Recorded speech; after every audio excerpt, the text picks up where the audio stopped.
Live now.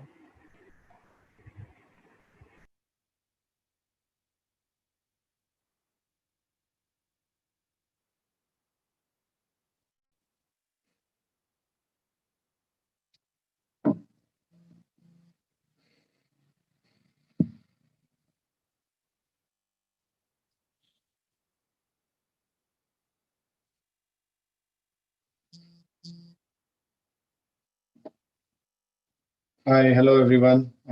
Very good evening for and a very hope you are having a very safe.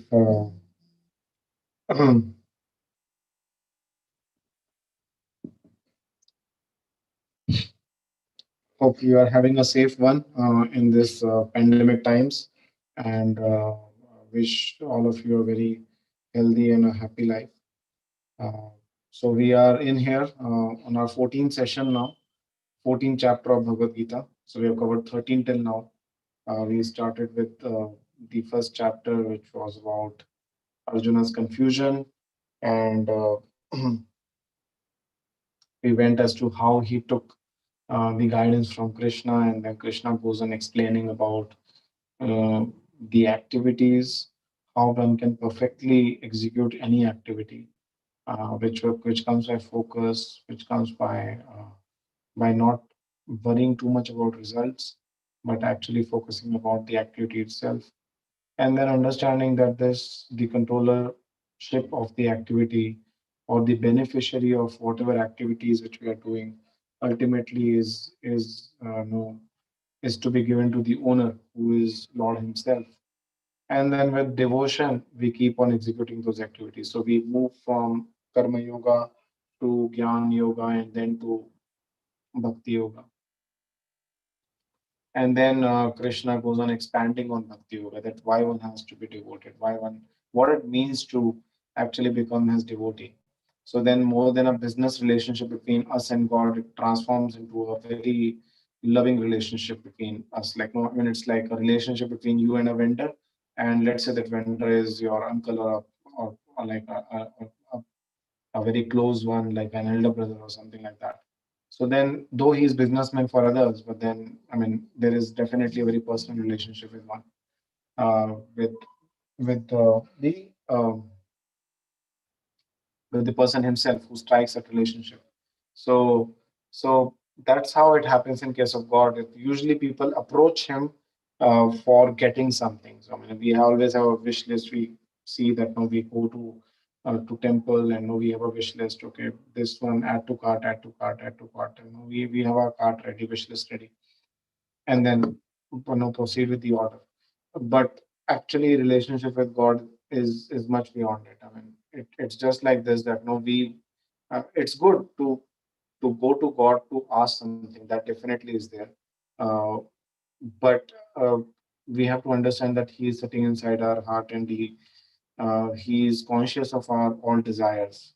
So what we need to ask, essentially what we need to pray to God, is that increase our faith in you, increase our love for you, increase our services for you.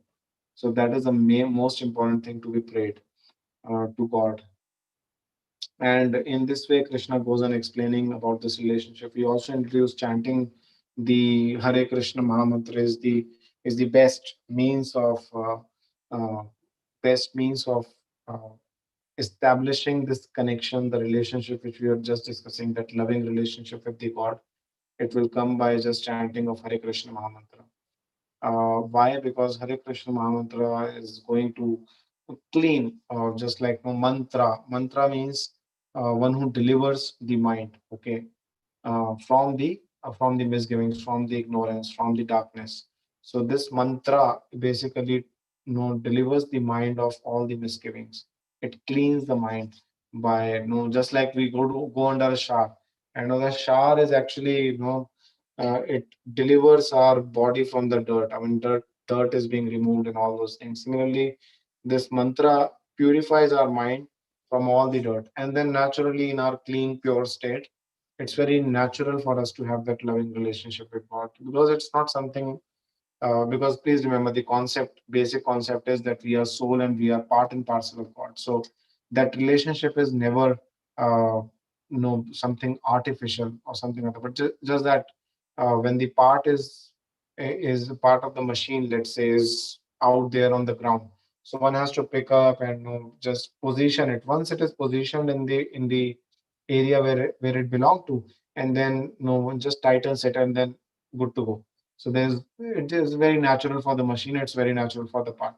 So similarly with God also, we have a natural part, we have a natural position, and it just has to be put back in that place. We just have to come back to the place, and then everything happens automatically. So similarly, by cleaning our mind, then it's very natural, it's very automatic to have that loving relationship with the God, and that is the basis of all the happiness as we see.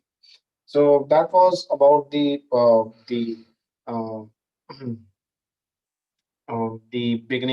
the initial chapters and the middle chapters, and we studied about Hare Krishna mantra.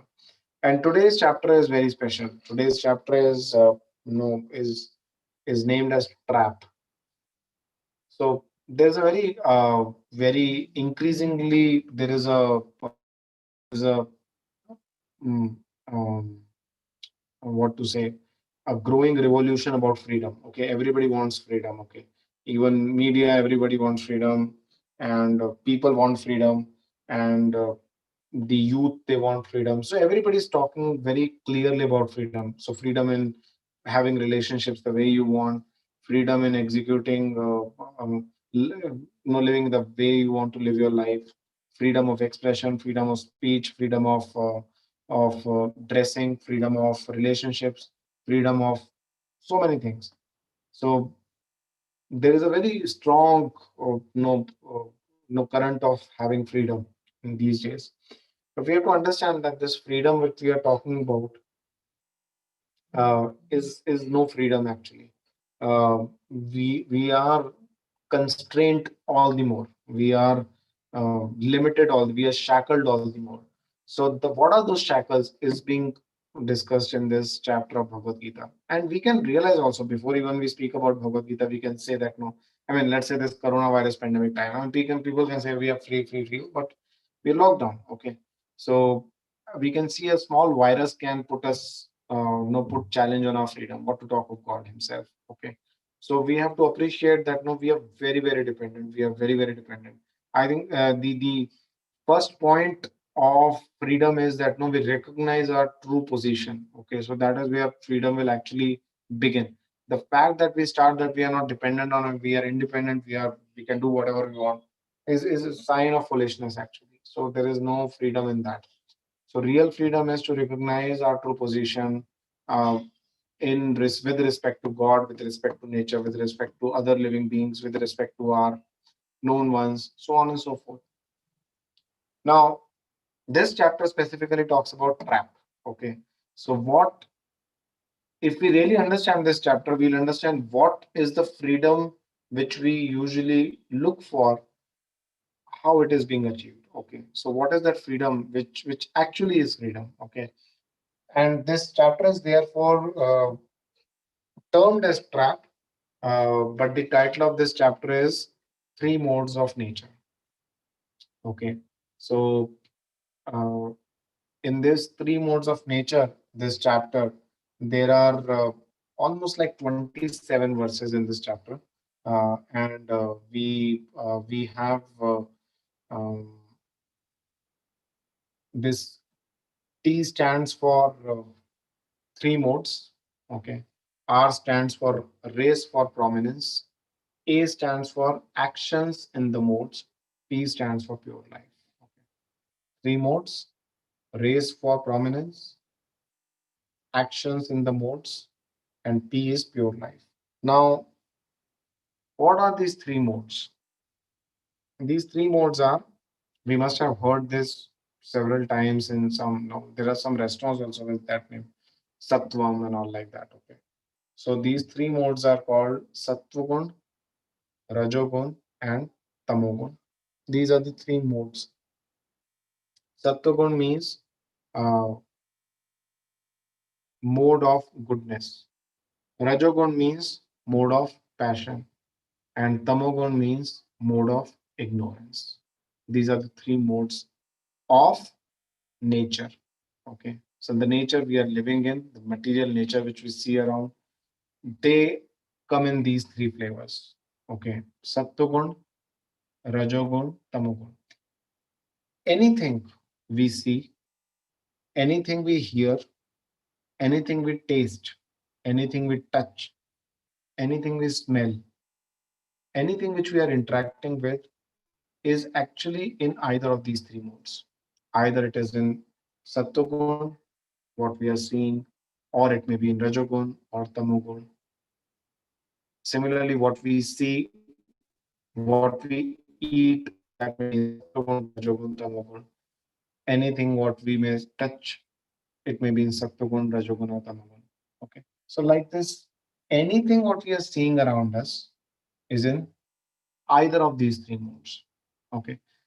And even our own lifestyle, or our own behavior or our own reactions to different situations can be in these three modes. So one is what we are interacting with around us. They can be in these three modes. The your own room which we are sitting in, that may be clean, mode of goodness. That may be unorganized, sometimes clean, sometimes mode of passion, rajogun, and always unclean, never cleaned for months together. I mean, when we used to be in our engineering, no, there used to be a sense of prestige that no, I didn't broom my room for like no 3 years or sorry, or 6 months or 1 year. So it used to be a matter of prestige. Okay, so this much layer of dust was there, and also so you're quite confident and quite proud about your uh, wrong things. Okay, so that is ignorance. Okay, so I'm very confident, I'm very much proud about something which is definitely not good, but I'm really proud about it. So mode of passion is, oh yeah, I want to clean my room, but I cannot clean. Sometimes I don't get time. So you want to clean, and sometimes you're spirited, you clean whole day, you spend in cleaning only, and the other days you are like, okay, come on, I'm right. So that is mode of passion. And daily cleaning, that is mode of goodness. So anything we see, anything we touch, anything we hear, anything we smell, interaction with the things around, that can be in these three modes. And our own lifestyle, our own behavior, our own attitudes, our own reactions, impulses, responses to various situations can be in three modes. And if you really closely analyze anyone, even the person who claims to be independent, what we'll realize is everybody is controlled, not 1%, 100% controlled by either of these three modes. Somebody acts because he's impelled to act or inspired to act very strongly in a particular mode. Okay, like let's say somebody is default in passion. Okay, so no, he will decide, no, I will never get angry. But moment a situation comes, anger comes out. And then he will regret also later that, oh, why did I become angry? Why did I become angry? Why did I do this? Why did I do that? So if we closely analyze our lives, people mistakenly feel that we are acting out of our own free will, freedom and all. But everybody is constrained by these three modes. So whichever mode I pick up, all that is the choice I have, right? No, so what I'm seeing, what I'm touching, if I choose to touch or see or things, hear things which are in goodness, then I will, my output in terms of activities, behavior and all those things will be in goodness. But if I choose to see, hear, touch, smell, eat things in ignorance or passion, naturally, my output in terms of my behavior choices will be in ignorance. So it is something which is like a machine. No?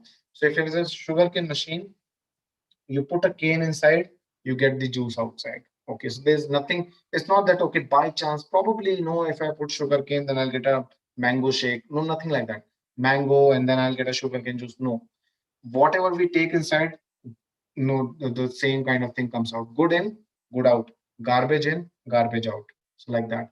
So so these three modes inherently in whichever things they are possessed, and we we choose to know interact with those things, then naturally we will be bound to have a particular outcome.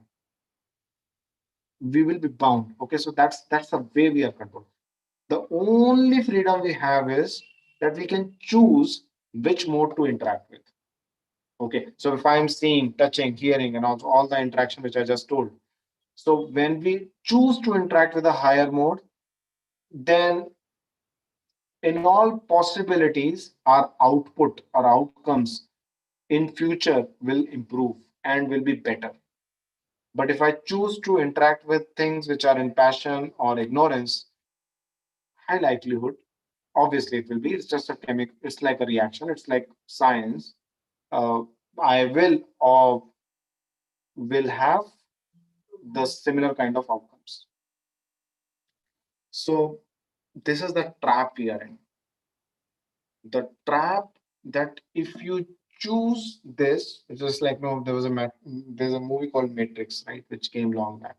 So all you have freedom to choose, but once you are chosen, then you can't say that no, maybe no, okay, fine, I've chosen this, but the associated results of that choice, I'm not going to take it. No, you're bound, you're like forced, and you have to enjoy or suffer those choices, right? So this is a very important thing. And if we closely analyze our life, that is how it is.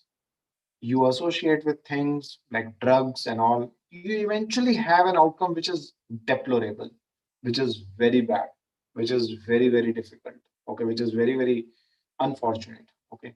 You associate with things, you interact with things which are of good, no, pure, you naturally have better outcomes in terms of your life is more disciplined, you're more peaceful, you're more happy, you're more knowledgeable, you're more knowledgeable. When I'm saying, I don't say that, I'm not saying the formula of physics and chemistry and all those things. No, I'm saying that no, knowledgeable in the sense understanding things as it is. Okay, so not overreacting, underreacting, and all, just appropriate, just just with the right understanding we associate with different things. So this is very important. Okay. So this is the trap which Krishna says is the real trap. And if I go to the slide, actually, this which if we can have a slide quickly, I think it is just some technical. Yeah. So if you go to slide, 3, yeah. So this slide, if you see, these are the three modes. Okay. These are the three modes, and you see how they are trapping. Okay. So mode of goodness, mode of passion, mode of ignorance. Everybody is acting. If you have chosen that mode to associate with, you're bound to act under the control of that particular mode. It's not that no, I'm free, I can do whatever I want to do. Yeah, very nicely illustrated by this picture. No, just like this.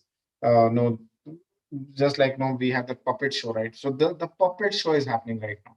This world we see so many puppets, and the puppeteer is the three modes. Okay, three modes are actually making everybody dance the way they want. Is that no particular mode of nature we want to interact with. Now, considering our situation like this, Krishna says, if we see in this photo also, this pic also, above these three modes of material nature, Krishna is dancing. Okay, he is dancing with his flute and all. So when we engage in the devotional service of the Lord, we can overcome these three modes. To give you a quick example, generally it is impossible. If you see, generally our condition is like this. No, you're just like a puppet doll is there, right? Even an, even if you hypothetically assume it's an animate doll, but it's so tightly bound, it can't move. It's so hypnotized. Actually, somebody is like hypnotized, right, by a particular thing. So we are hypnotized by the modes. So we, even if we are looking like no free, I can pick up anything I want, I can do anything. We are actually hypnotized. But so we'll pick up only those things which is impelled by those. So such is our condition. We have to closely analyze this thing with a cool head. Now, the point is that what Krishna says in this chapter is, which is the last P, which is pure life. What he says is that one who engages in my devotional service, because these modes of material nature, this material nature is actually my nature. She's my energy. Okay. And naturally, these three modes are definitely representation of those energies.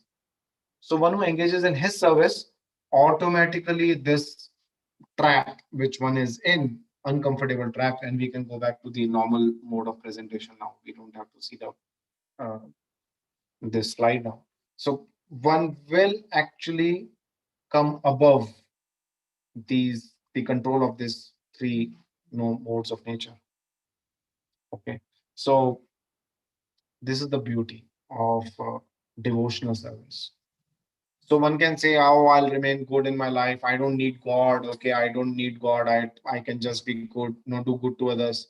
The point is, you can't be, even because if you are saying I'll do good to others because I'll, moment you start interacting with the lower modes, you start drinking, you start smoking, you start doing so many other things, you're bound to have a bad output. Okay, you're bound to have passionate outputs. You're bound to have ignorance outputs. The only way where one can sustainably do good to oneself and to others is to engage in devotional service of the Lord. Because please remember, these modes are like competing with each other.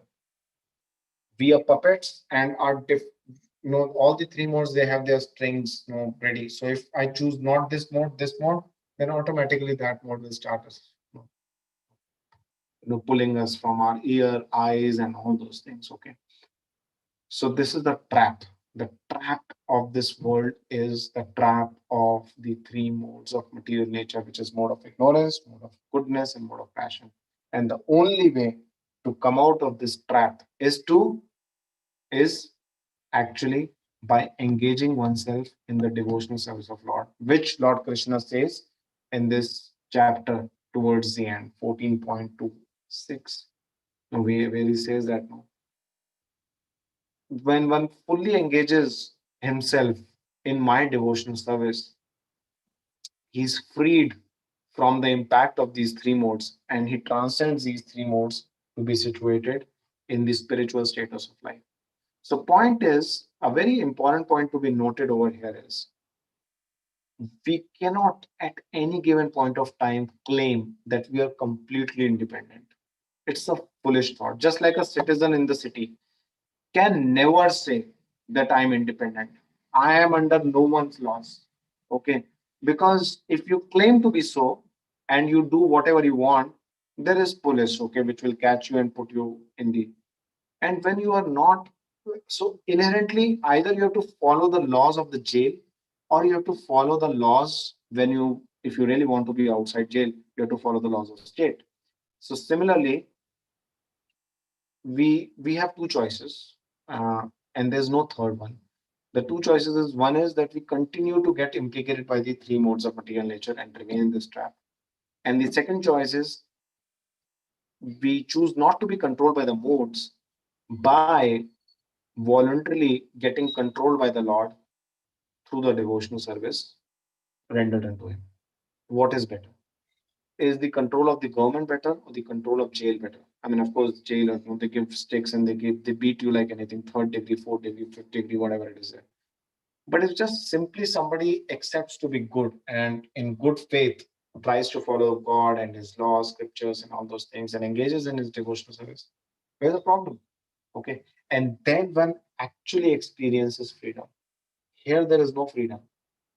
We just choose, okay, this mode, then our चक्की जैसे बनने लग जाती है, चक्की की तरह हम लोग पिसते हैं. Okay, गेहूं डलता है पिसता है, ज्वार डलता है तो वो पिसता है. So we are also being, constantly grinded in these three modes.